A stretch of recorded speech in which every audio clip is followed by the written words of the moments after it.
तो यार आ चुके हैं एक और नई वीडियो के साथ वापस। तो हमारी मेंस की क्लास चल रही थी, एसबीआई क्लर्क मेंस के लिए। तो जी क्लास 2 होने वाली है भाई। और ठीक है, हमारे पास आज कंटेंट क्या है बता देता हूँ मैं आपको। और जो आप थंबनेल पर देख के आए हो ना, एक्जैक्टली हम वही करने वाले हैं, ठीक है। तो आज हम पे फिर से आज एक मेंस की डीआई है, मेंस की एक पजल है और एक मेंस का आरसी है जो कि एकदम एग्ज़ाम लेवल है, ठीक है।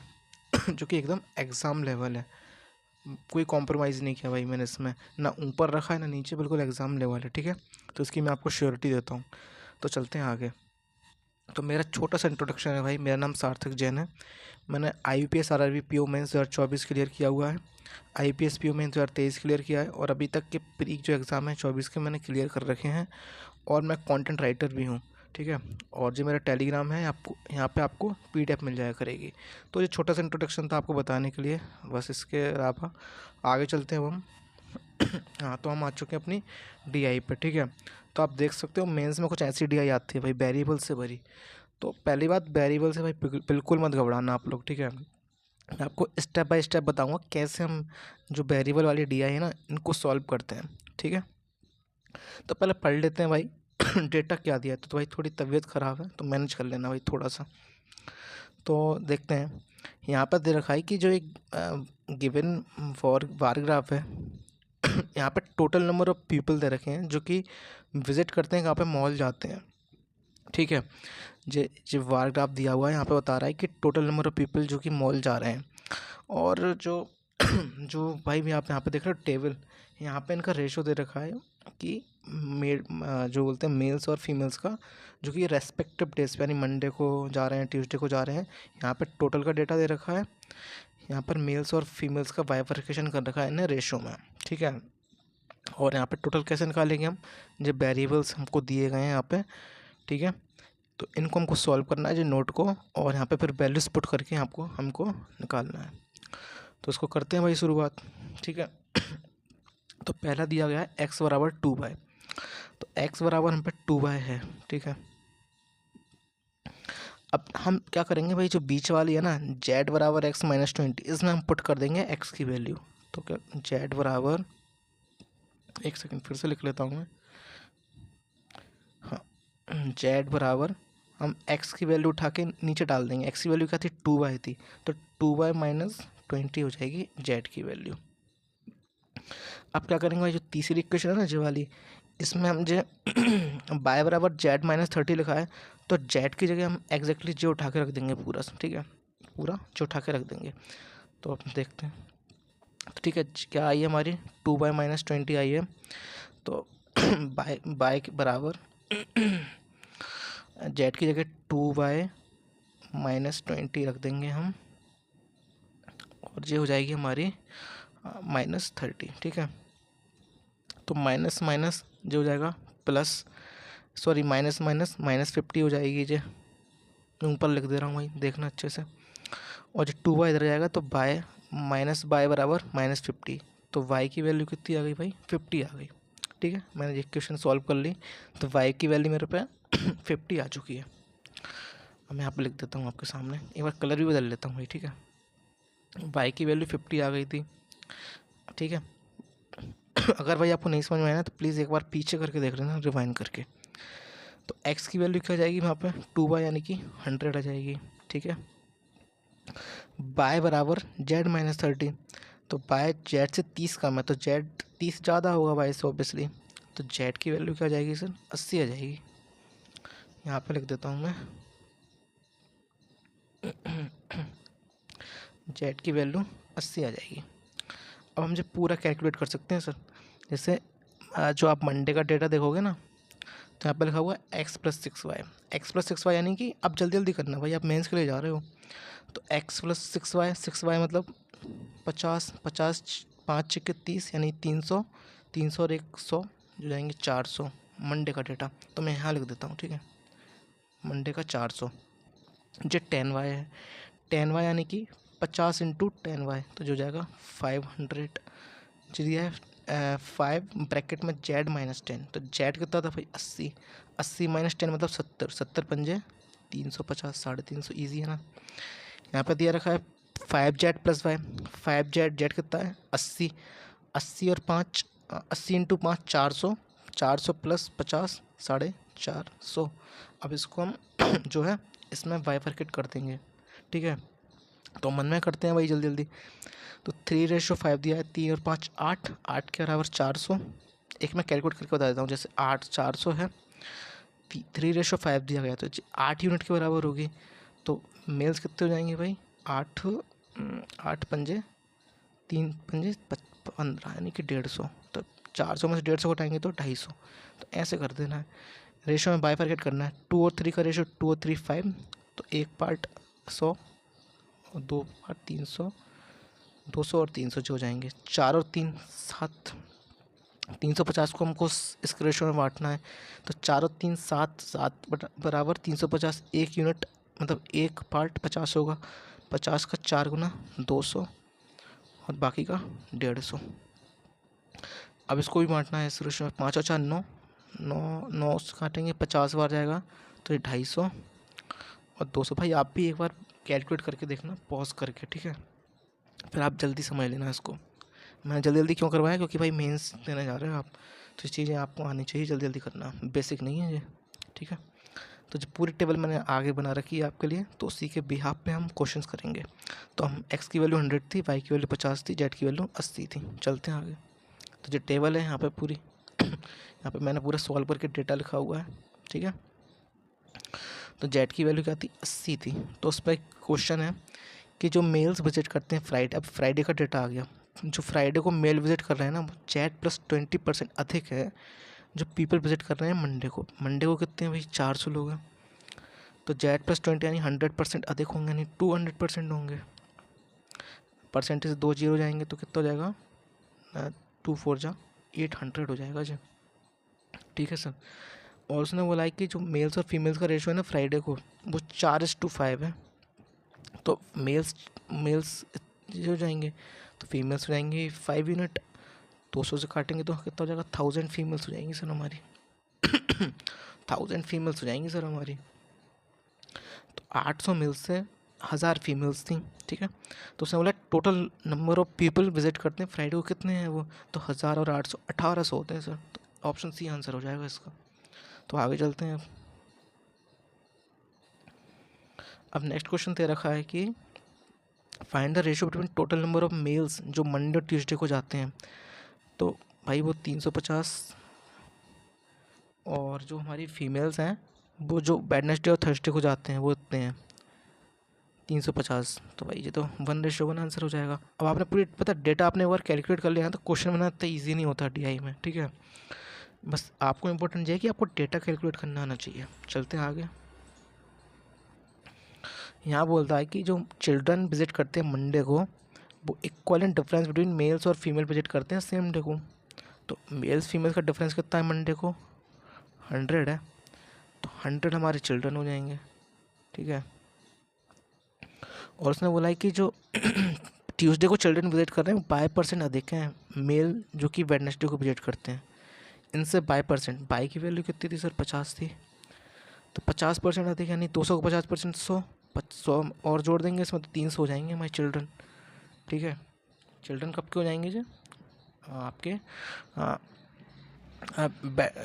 कहाँ गया भाई, हाँ ट्यूसडे के। तो उसने बोला है कि find the difference between total number children Monday और ट्यूसडे। जो मंडे वाले थे जो ट्यूसडे वाले थे उनका डिफरेंस क्या है भाई, 200 है। ऑप्शन बी ईजी है ना। चलते हैं आगे। अब बोलता है कि total number of males visit कर रहे हैं थर्सडे को। थर्सडे को कितने मेल हैं भाई, 250 हैं, ठीक है।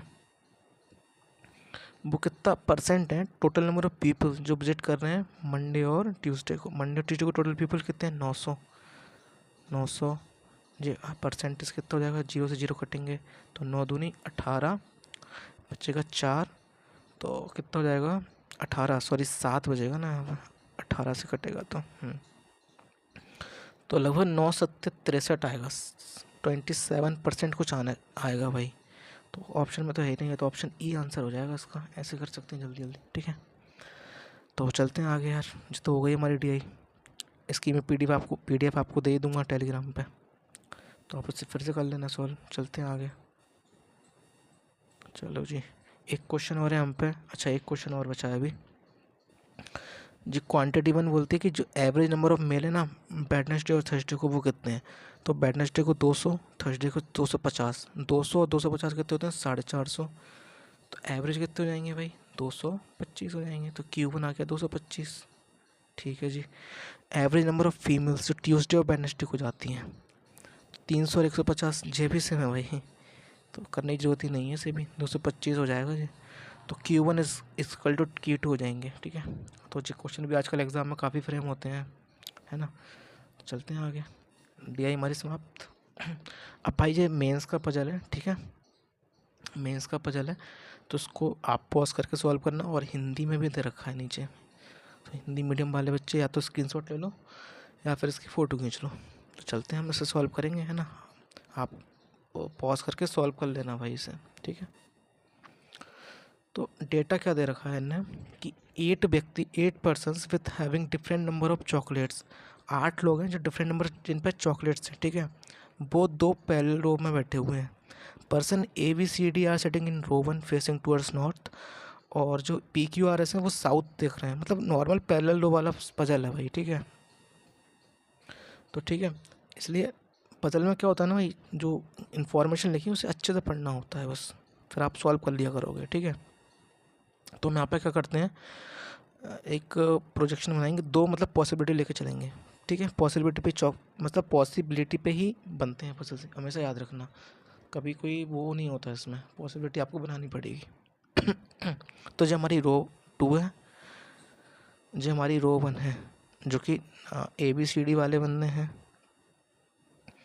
जो PQRS वाले बंदे हैं, इन्होंने हाँ बोला है कि जो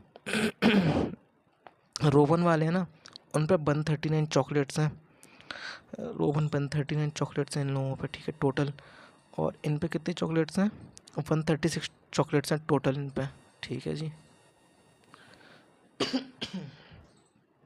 ठीक है, उसने बोला है कि 1 person sitting between the one who is 29 chocolates and R, जो 29 चॉकलेट्स है और आर के मध्य एक बंदा बैठा है, यानी कि इस रो की बात चल रही है। और जो 29 चॉकलेट्स है ना, जिस पे वो एंड पे नहीं बैठा, तो उसकी दो पॉसिबिलिटी आएंगी सर।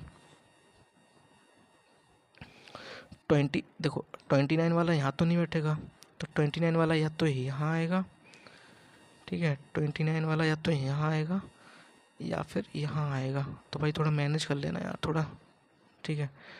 फिर आर यहाँ आ जाएगा उस हिसाब से, 29 वाला हमारा यहाँ था, तो आर मेरा इधर आ जाएगा, ठीक है सर। अब इसने बोला है कि B sits immediate right of the person who is fitting 48 chocolates. तो भाई इसकी हम पे कोई इन्फॉर्मेशन नहीं है कनेक्टेड, तो हम नीचे आएंगे थोड़ा, तो यहाँ पे नीचे दे रखा है कि person with 29 chocolate faces the person who is immediate left of C. जो 29 वाला है ना, उसको फेस कर रहा है जो इमीडिएट लैपटॉप सी है। तो मतलब यहाँ इसको फेस कर रहा है जो इमीडिएट लैपटॉप सी है, तो सी मेरा यहाँ आ जाएगा। उसने बोला है कि अपन थोड़ा और नीचे चलते हैं तो देखते हैं और कुछ इन्फॉर्मेशन दी है सी के बारे में, कोई इन्फॉर्मेशन दी है क्या, ऐसा चेक करना पड़ेगा हमको। उसने यहाँ पे देखो बोला है कि more than 1 person sit between D and the one is opposite to Q. तो इससे भी हम अभी कुछ नहीं निकाल पाएंगे। देखो एक इन्फॉर्मेशन यहाँ दी गई है कि A second to the right of D, तो इसका हम यूज़ कर सकते हैं। तो ए हमारा यहीं आएगा इस केस में, डी यहाँ जाएगा, डी यहाँ जाएगा, ए हमारा यहाँ आ जाएगा, ठीक है। जो 29 है भाई, ठीक है, तो हमारा बी बच जाएगा, तो बी यहाँ आ जाएगा, बी यहाँ आ जाएगा। अब क्या बोला है, एक लाइन यहाँ दी गई थी कि हाँ अपन यहाँ चलते हैं, more than 1 person gap between D and the opposite to Q, ठीक है। मोर देन 1 यानी कि आपको दो चाहिए, दो चाहिए एग्जैक्टली, ठीक है, डी और अपोजिट टू क्यू। फिर तो ऐसे भाई गलत हो रहा है क्वेश्चन तो, एक सेकेंड, कुछ गलती तो नहीं की मैंने, ए सॉरी भाई, देखो यहाँ पर जो तो प्रोजेक्शन गलत हो जाएगा, और जो ए है ना, ए यहाँ आएगा, ठीक है, ए यहाँ आएगा, डी यहाँ आएगा भाई, इसे सही कर लेना यार, मैं सही कर देता हूँ भाई, 1 मिनट। मैंने डी को राइट में रख दिया था, सॉरी। डी मेरा यहाँ आएगा, ए मेरा यहाँ आएगा, सी आएगा, पी आएगा, क्योंकि ये तो गलत हो जाएगा, क्योंकि उसने बोला ना कि more than 1% gap between D and जो अपोजिट क्यू है। यहाँ तो आ ही नहीं पाएंगे क्योंकि 2 का गैप चाहिए एटलीस्ट। तो क्यू मेरा यहाँ आ जाएगा एंड पे, ठीक है। उसने बोला था कि 1% sitting between Q and the 1% 37 chocolate की, और 37 के मध्य एक बैठा है, तो 37 मेरा यहाँ आ जाएगा, ठीक है। 37 वाला मेरा यहाँ आ जाएगा, आर के जस्ट बगल में, ठीक है सर। अब उसने बोला है कि S sits immediate left of the person who is facing 25 chocolates. तो भाई इसका तो हम पे कोई डेटा नहीं है अभी। अच्छा, तो एक काम करेंगे, थोड़ा ऊपर जाएंगे और ऊपर पढ़ेंगे, ऊपर कुछ इन्फॉर्मेशन दी गई है कि नहीं। जैसे एक इन्फॉर्मेशन जी थी कि B sits immediate right of the person who is facing मतलब हु जो फेस कर रहा है जिसमें 48 चॉकलेट्स हैं, तो बी उसके जस्ट राइट में बैठा है जो फेस कर रहा है 48 चॉकलेट वाले बंदे को, तो ठीक है। वी सिट्स इमीडिएट राइट मतलब डी के राइट में, डी जो कि अपोजिट है 48 चॉकलेट्स के, ठीक है। तो आर पे आ जाएंगी भाई 48 चॉकलेट्स, आर पे आ जाएंगी 48 चॉकलेट्स। तो अब हम पे यहाँ पे टोटल था ना 136 था इनका, 136 था हम पे इनका। तो इसे हम सॉल्व कर लेंगे तो कितना आएगा, 70 और 20 20 90, 90 और 17 90 और 16 24, 90 और 24 114, 114 इसमें से आप घटाओगे तो 22 आ जाएगी भाई क्यू पे, 22 चॉकलेट्स हो जाएंगी, ठीक है। जल्दी जल्दी करना है, नॉर्मल मैथ है, कोई कॉम्प्लिकेट नहीं है।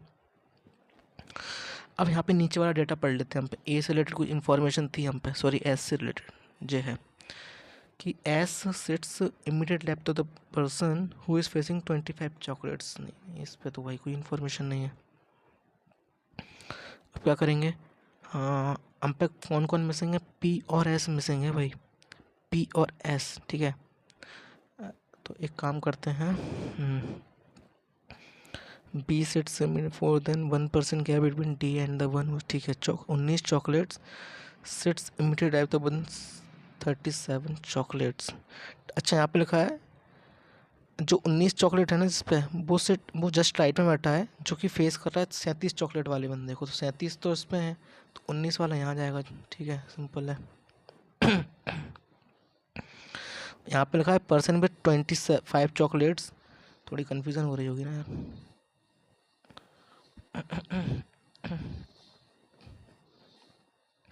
यहाँ पे लिखा है कि person with 25 chocolate seats immediate right of the person with 64 chocolate. तो भाई उसकी पॉसिबिलिटी तो केवल यहीं पे है, 25 वाला जस्ट राइट है 64 वाले के। अब 25 वाला है जिस, अरे मैं एक काम करता हूँ उसको पूरा दोबारा से लिखूँगा यहाँ पे, प्लीज़ यार कोऑपरेट करना, थोड़ा सा कोऑपरेट करना भाई लोग।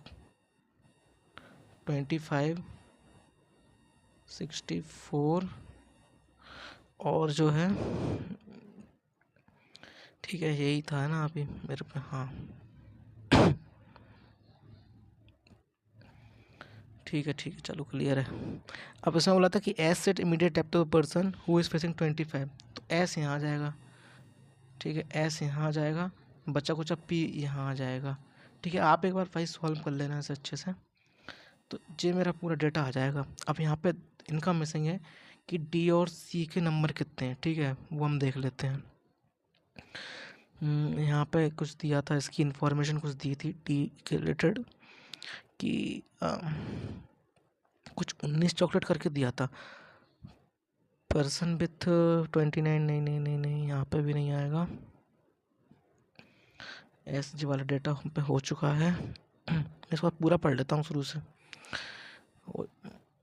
जैसे जो दिया है 48 चॉकलेट, डी नहीं, हाँ person with 19 chocolates it's immediate right of the person, ठीक है। जो 19 वाला है ना वो 37 के जस्ट आइटम मतलब ए पे था 19, ठीक है। यहाँ पे मैंने गलती की है यार, आज बहुत गलती हो रही है यार भाई, सॉरी। 19 मेरा यहाँ था, अब क्लियर है बिल्कुल, ठीक है। और 20 चॉकलेट से 25 मेरा यहाँ था और 64 मेरा यहाँ था, अब पूरा बन चुका है ये। अब 139 में से हम पूरा घटा देंगे तो कितना आएगा, 89 और 19 कितना होता है, 89 19 होता है 108, 108 आप घटाओगे इसमें से तो जो हो जाएगा आपका 31। तो 31 बचेगा सी पे। ठीक है, थोड़ा हौच पौच हो रहा होगा भाई, सॉरी यार। इस पे और अगली स्लाइड में मेरा पूरा इसका सॉल्यूशन है। ठीक है, और जो बिल्कुल बन चुका है हमारा। ठीक है, तो जो है इसका पूरा सॉल्यूशन जो मैंने यहाँ पे लिख दिया है भाई। ठीक है, बिल्कुल वही है, बस थोड़ा सा कॉम्प्लिकेट हो रहा था वहाँ, और कुछ नहीं। इसके भाई क्वेश्चंस हैं आप इसे एक बार खुद से सॉल्व करना, और ठीक है, तो आपको बहुत पता चलेगा कि कैसे मेंस का हम पजल सॉल्व करते हैं। और इसके कुछ क्वेश्चन है भाई, इसको आप कमेंट सेक्शन में यार प्लीज़ एक बार आंसर कर दिया करो यार। ठीक है, 4 ही क्वेश्चन है, तो आप आंसर करोगे तो मेरे को लगेगा कि भाई हाँ आप इंटरेक्ट कर रहे हो सामने से। तो ठीक है, अब हम चलते हैं अपने आरसी की तरफ। ठीक है, आरसी काफ़ी अच्छा है। तो इसमें आरसी में 2 स्लाइड है हम पे, 2। ठीक है, हाँ 2, ये छोटा सा आरसी है भाई, मतलब मेंस के हिसाब से है। ठीक है, ज़्यादा लेंदी भी नहीं, क्लर्क मेंस के हिसाब से है। तो यहाँ पे बोला गया है कि इसको एक बार पूरा पढ़ लेंगे, जिससे हमें क्या इसकी जिस्ट समझ में आ जाएगी, मतलब जब बोलना क्या चाह रहा है, इसके अंदर की भावना क्या है। तो फिर आपके लिए ईजी हो जाएगा अगर आप इसे बार समझ लोगे अच्छे से। ठीक है, और इसमें कुछ कॉम्प्लिकेट जो वर्ड होते हैं ना, उसे इग्नोर कर दिया करो भाई, उसे आप इग्नोर कर दिया करो। ठीक है, कॉम्प्लिकेट शब्द होते हैं उन्हें इग्नोर करा करो, नहीं तो आप पूरा फ्लो ही बढ़ जाता है। बस उसे ओवरऑल समझने की कोशिश करो कि ओवरऑल वो बोलना क्या चाह रहा है, ओवरऑल आपको उसको समझना है। ठीक है, ओवरऑल इसकी जिस्ट समझना है आपने। ओके जी, चलते हैं। तो यहाँ पे लिखा गया है, in the digital age where the internet has become an omnipresent force. ठीक है, शेपिंग यूथ यंग माइंड्स। जो डिजिटल एज है, मतलब आजकल का आपको पता है काफ़ी ज़्यादा टेक्नोलॉजी चल रही है, डिजिटल है भाई, यहाँ पे मोबाइल है, कंप्यूटर है, इंटरनेट है। ठीक है, तो इंटरनेट ओमनी प्रेजेंट हो गया। ओमनी प्रेजेंट का मतलब क्या होता है, सर्वव्यापी, हर जगह इंटरनेट फैला हुआ है, जो कि क्या कर रहा है, यंग माइंड है ना, जो यूथ हैं, बच्चे हैं, उनको उनको सेव कर रहा है, मतलब अपने हिसाब से ढाल रहा है। ठीक है, उनके दिमाग में कुछ असर कर रहा है ऐसा। The rampant accessibility of obscene content. अब जो ऑब्सीन का मतलब नहीं पता तो भाई इसे छोड़ दो। रैम्पेंट का मतलब होता है कि हर जगह फैला हुआ, जो मतलब रैम्पेंट है।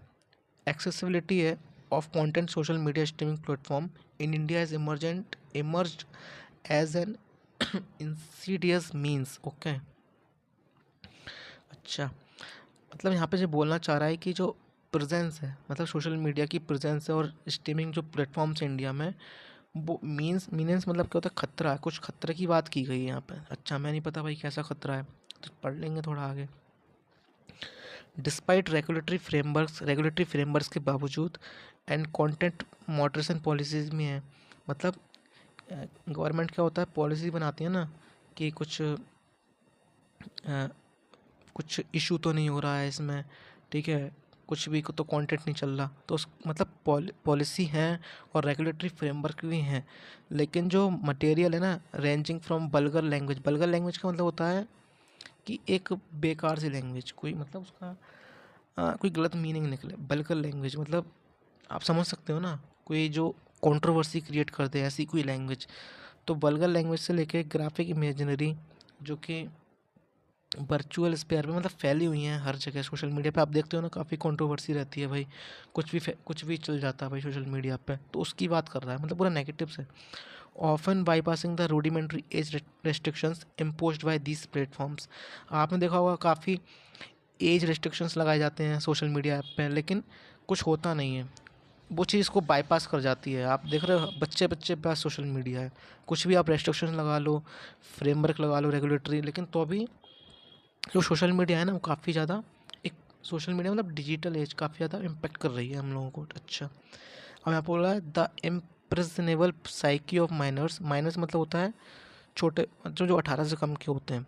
द जो इनकी साइकी होती है, मतलब इनका माइंडसेट होता है छोटे बच्चों का, who are increasingly tethered to the screen. Tether का मतलब होता है चिपके रहना, मतलब जो स्क्रीन से चिपके रहते हैं। आपने देखा ना, बच्चे चिपके रहते हैं भाई स्क्रीन से, जो माइनर्स होते हैं काफ़ी ज़्यादा, वो काफ़ी ज़्यादा सस्पेक्टेबल है, मतलब काफ़ी ज़्यादा इस मतलब इससे सस्पेक्टेबल हो गए हैं, इससे इन्फ्लुएंस हो गए हैं। ठीक है, अनफिल्टर्ड कंटेंट मतलब कुछ भी दिखा रहे हैं भाई।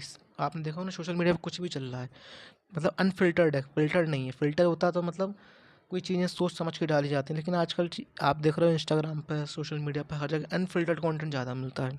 अच्छा, मतलब जो जिसका कोई सेंस नहीं है, बस आपको डोपामाइन दे रहा है, तो ऐसा कोई सेंस आ रहा है इसका, तो मतलब जो क्या हो रहा है, बच्चों को इफेक्ट कर रहा है। अच्छा, इसने बोला है कि एल्गोरिदम्स डिज़ाइन की जाती हैं, algorithm design to dash user engagement, मतलब एल्गोरिदम जो होती हैं सोशल मीडिया की इस तरह डिज़ाइन की जाती हैं कि जो यूज़र है ना, जैसे हम और आप यूज़र होते हैं, इनका इंगेजमेंट बना रहे, इन एडवर्टेंटली एक्सपोज जुबिनियल्स मतलब होता है छोटे बच्चे जो कि 18 से कम के होते हैं, वो उस चीज़ से काफ़ी ज़्यादा एक्सपोज रहते हैं, जो मटेरियल उस पर दिया जा रहा है आपको कहाँ पे, सोशल मीडिया पे। एक क्या हो रहा है, एक इकोसिस्टम क्रिएट कर रहा है एक ecosystem where sensationalism trumps over sensibility.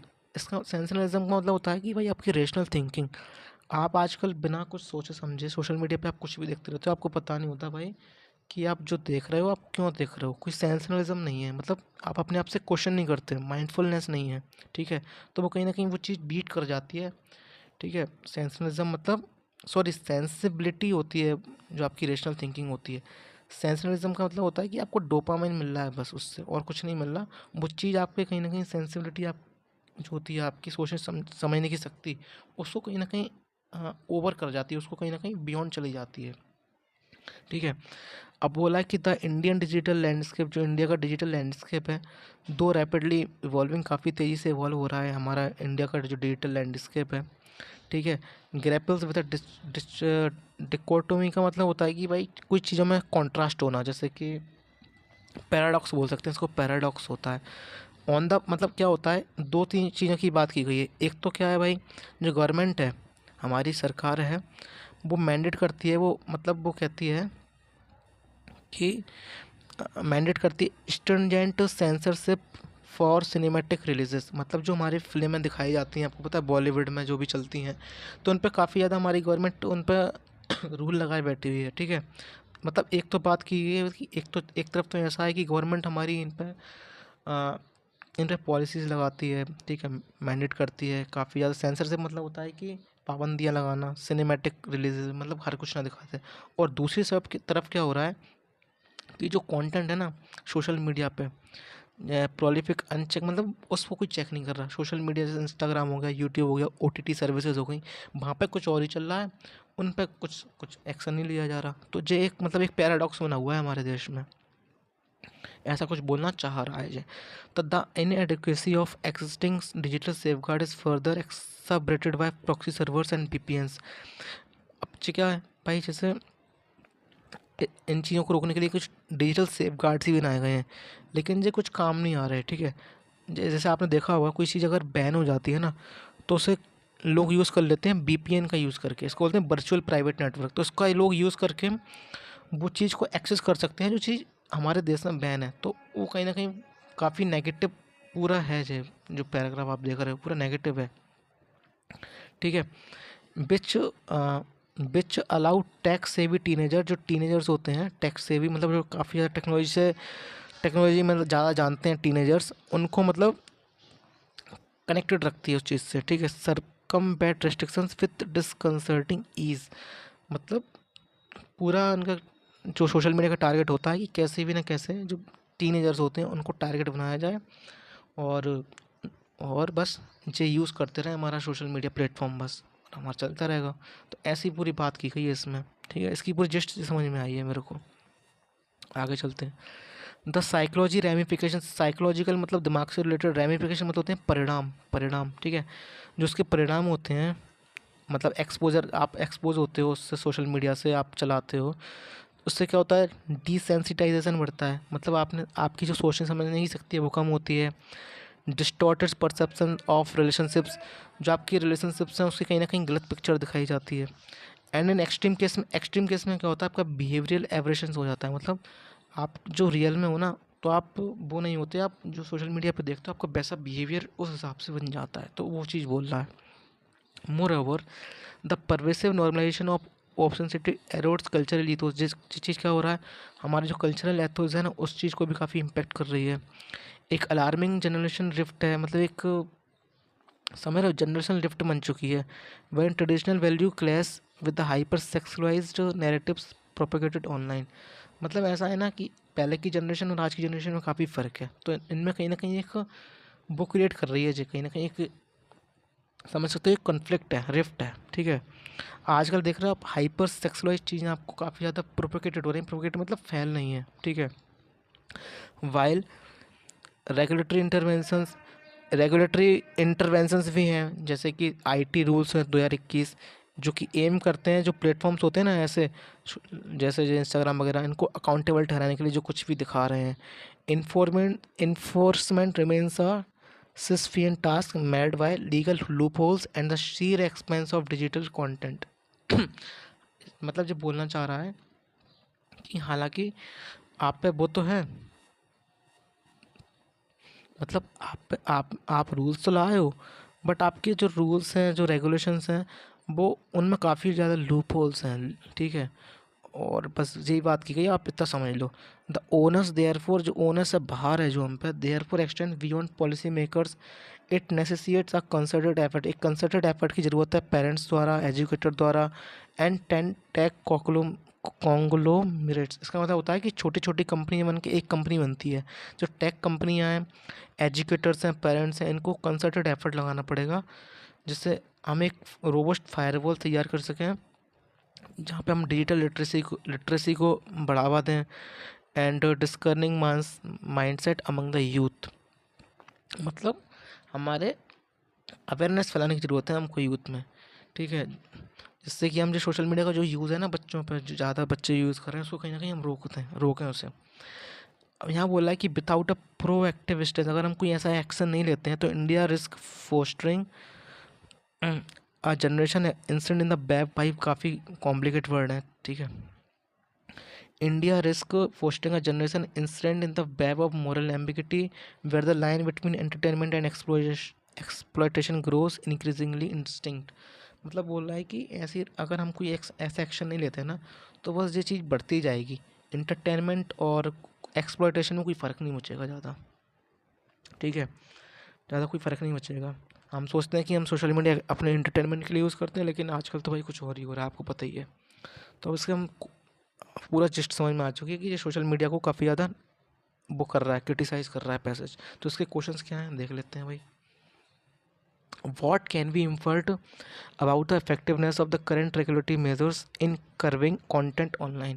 तो मतलब अभी क्या क्या ऐसे इफेक्टिवनेस है हमारी रेगुलेटरी की, जो कर्व कर रही है ऐसे कंटेंट को ऑनलाइन। तो पहले देखते हैं, they have stunt exposure to explicit material for minors. Stunt का मतलब होता है रोकना, तो वो रोक रही है माइनर्स को, ऐसा तो कहीं नहीं लिखा भाई। They are counter productive to technological loop holes and circumvention method. जी बिल्कुल सही है। काउंटर प्रोडक्टिव मतलब होता है कमज़ोर पड़ा हुआ है। जो हमारा आपने देखा ना, यहाँ पर लिखा गया था जो हमारे रेगुलेटरी मेजर्स हालांकि हैं, लेकिन जो काउंटर प्रोडक्टिव है, मतलब जो कुछ मजबूत नहीं है। क्यों मजबूत नहीं है? क्योंकि लूप होल्स हैं, हमने पढ़ा हुआ था जी। और बस उसी, बस इतना पढ़ के आप समझ जाओगे तो बी आंसर इसका हो जाएगा। अब यहाँ पे एक पैराडॉक्स की बात की गई है, विच of the following bat describe the paradox mention in the passage regarding digital censorship India. हमने पढ़ा था ना पैराडॉक्स, कि एक तरफ तो जो हमारा फिल्म वगैरह होती हैं बॉलीवुड की, हॉलीवुड की, यहाँ पे गवर्नमेंट रेस्ट्रिक्शंस लगाती हैं, और दूसरी तरफ क्या होता है, जो जो इंस्टाग्राम है, यूट्यूब है, यहाँ पे कुछ भी चल रहा है, यहाँ पे कुछ भी दिखा रहे हैं, ठीक है। तो वो एक पैराडॉक्स है, ठीक है, कॉन्ट्राडिक्टरी बात है। तो कहाँ पे लिखा हुआ है, ऐसा कुछ लिखा हुआ हो, देखो पहला क्या कह रहा है, the government encourage free speech online, but नहीं भाई ऐसा तो कुछ नहीं बोला। इन डिजिटल एज द इंटरनेट, हाँ वो तो भाई बन चुका है, लेकिन ऐसा कोई पैराडॉक्स यहाँ नज़र नहीं आ रहा। सी देखो, films are subject to rigorous censorship, बिल्कुल फिल्म्स पे काफ़ी ज़्यादा सेंसरशिप लगाई जाती है। While explicit content thrives on digital platform, जबकि डिजिटल प्लेटफॉर्म पे जो है कंटेंट बढ़ता जा रहा है। तो यही यहाँ पे एक पैराडॉक्स था। अच्छा, यहाँ पे क्या है, in the context of the passage what is the Insidious mostly mean. इसका इंसीडियस का मतलब होता है कोई कोई चीज़ ऐसी जो आपको धीरे धीरे हार्म करे और आपको पता भी ना चले, ठीक है। तो उसका सेंस भी यहाँ पे आ रहा था, देखो यहाँ पे लिखा था ना, India is emerge and as an insidious means. अब हमको इसका मीनिंग नहीं पता ना, तो उसको हम कैसे लगाएंगे, क्योंकि ये खतरा की बात की थी। मीनियंस का मतलब होता है खतरा। तो कोई चीज़ नेगेटिव है जो, मतलब यहाँ पे लिखा है ओपनली एग्रेसिव, नहीं भाई ओपनली एग्रेसिव नहीं है। Gradually harmful in a subtle manner, बिल्कुल मतलब जी धीरे धीरे मैनर में आपको हार्म करता जा रहा है। तो वही बात यहाँ की गई थी। यहाँ पे ऑथर की टोन पूछी गई है, तो न्यूट्रल तो नहीं है भाई। नोस्टैल्जिक का मतलब होता है कि ऑथर मतलब पुरानी चीज़ें याद कर रहा है, तो ऐसा कुछ नहीं है भाई। अलार्मिस्ट एंड सेंसलिस्ट नहीं है। सेंसलिस्ट मतलब होता है कि बस ऐसे ही मज़े मज़े के लिए बनाया हो, तो बिल्कुल नहीं है। एनालिटिकल है और कॉशनरी है, मतलब चिंतित है ऑथर। ठीक है, यही है इसका answer. Option question 5, according to the passage one of the major consequences of the exposure to digital content is, मतलब इसका क्या मेजर कॉन्सिक्वेंस होता है हमारे दिमाग पे, तो वो चीज़ बोली गई है। बोला है कि आज शिफ्ट एंड गवर्नमेंट पॉलिसीज टूअर, नहीं भाई कोई पॉलिसी नहीं है अभी ऐसी, स्ट्रिक्ट पॉलिसी तो ही नहीं है। हाइटेंड एप्रिशिएशन है भाई, अच्छा एप्रिशिएशन मतलब तारीफ है, traditional value among young people, नहीं भाई वो तो दूर होते जा रहे हैं। क्या बोला, डिजिटल लिटरेसी बढ़ती जा रही है, नहीं। और normalisation of industry leading to desensitisation and behavioural issues, हमने पढ़ा था ना कि डिसेंटिटाइजेशन होता जा रहा है, मतलब लोग रैशनल नहीं रह रहे हैं, अब बिहेवियरल इशूज़ हो रहे हैं, तो इशूज़ की बात की गई थी, तो जो बिल्कुल सही है D. Which of the following best cap encapsulates the central argument, central meaning क्या है इस पैसेज की, सेंट्रल बात तो यही थी ना कि मतलब क्रिटिसाइज़ किया जा रहा है पूरा इसको, अपने जो है सोशल मीडिया को, तो इसके जो इशूज़ हैं, तो वो इसका सेंट्रल आर्ग्यूमेंट है। तो क्या तो क्या बोला जा रहा है, मतलब इसका सेंट्रल आइडिया निकल के आ रहा है कि उसको क्रिटिसाइज़ किया जा रहा है, और एक ऐसी चीज़ की ज़रूरत है जहाँ पे हम जैसे जो है यहाँ पे पढ़ते हैं यार, एक बार कहाँ गया, हाँ यहाँ पे बोला गया था ना कि कंसिडर्ड एफर्ट की ज़रूरत है पेरेंट्स को, एजुकेटर को और टैग कॉन्ग्लोमेरेट्स को, ठीक है। तो मतलब हमको अवेयरनेस लाने की ज़रूरत है, और यहाँ पे हमें पेरेंट्स की ज़रूरत है और एजुकेटर की ज़रूरत है, ठीक है, तो इन लोगों की ज़रूरत है हमें। तो वो एक मतलब वही एक सेंट्रल चीज़ निकल के आई थी यहाँ से। तो ऑप्शन सी में दी रखी है, a multi pronged approach involving policy makers, educators and parents essential to mitigate the impact of online obscenity, ठीक है। तो इसका आंसर हो जाएगा, यहाँ बोला है कि which of the following words fill in the blank A, blank A में क्या फिल होगा,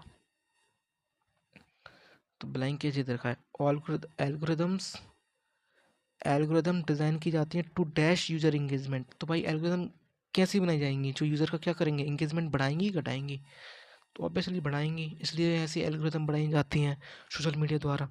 तो ऑगमेंट का मतलब भी होता है बढ़ाना, एस्कालेट का मतलब होता है बढ़ाना, ड्विंडल का मतलब होता है कम करना, तो ये तो होगा नहीं, तो बोथ ए एंड बी इसका आंसर हो जाएगा। तो आज आज के लिए भाई जितने ही, ठीक है। और हो सकता है मेरा कंटेंट भाई थोड़ा सा आपको इरिटेट कर रहा हूँ, मैं थोड़ा बोलने में हिचकिचा रहा हूँ, तो भाई धीरे धीरे मैं ग्रेजुअली इसको चीज़ को इम्प्रूव करूँगा, ठीक है। उस चीज़ के लिए भाई माफ़ी है, ठीक है, उस चीज़ के लिए माफ़ी है, और मैं धीरे धीरे अपने कंटेंट को इम्प्रूव करूँगा, और अपना बोलने का तरीका भी थोड़ा बेटर करूँगा पहले से। तो भाई अगर वीडियो अच्छी लगी तो एक बार लाइक कर देना। थैंक यू, इसकी पीडीएफ आपको मिल जाएगी, ठीक है, टेलीग्राम पे। धन्यवाद।